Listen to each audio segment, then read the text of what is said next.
हमसे सिंप्लीफाई करने को कहा जा रहा है और टर्म क्या है 5x² plus 8x minus 3 plus 2x² minus 7x plus 13। ये दो प्रैक्टिस के अंदर अलग अलग टर्म्स लिखी हुई हैं और हमें इनको आपस में मिला के सादा हालत में लिखना है। अब 5x² प्लस 8x माइनस 3 और बीच में सिर्फ और सिर्फ इसके दोनों ब्रैकेटों के सिर्फ प्लस का साइन है, तो मैं इस प्लस ब्रैकेटों को हटा देता हूं, इसको सादा हालत में लिख देता हूं बगैर ब्रैकेटों के, क्योंकि इस अगर मैं पैरेंथेसिस हटा दूंगा, ये ब्रैकेट हटा दूंगा तो कोई फर्क नहीं पड़ेगा क्योंकि सिर्फ और सिर्फ एक प्लस का साइन है।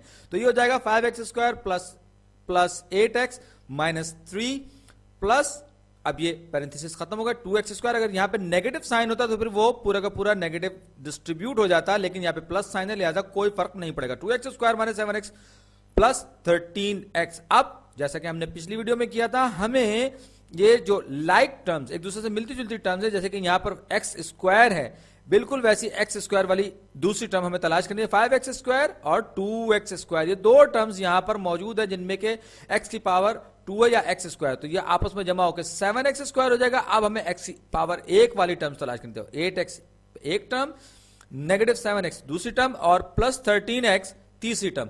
8x माइनस 7x में 1x बचा और फिर प्लस 13x ये बचेगा, ये बनेगा कितना 14x प्लस 14, ये 15x गलत लग रहा है, हाँ 15x नहीं होगा बल्कि ये 14x होगा। 8 में से 7 गया 1 और फिर मजीद 13 जमा किया तो 14 बचेगा 14x। ये x टर्म्स को मैंने सबके सब आपस में जमा नफी करके लिख दिया। अब एक मेरे पास सिर्फ कांस्टेंट टर्म है, वो है -3 या -3, आप जो चाहे इसको नाम दे लीजिए। इसके अलावा और कोई टर्म मेरे पास कांस्टेंट की शक्ल में मौजूद नहीं है, लिहाजा ये हो जाएगा -3। और हमने इस एक्सप्रेशन को जितना सादा हम कर सकते थे उतना सादा हमने कर लिया।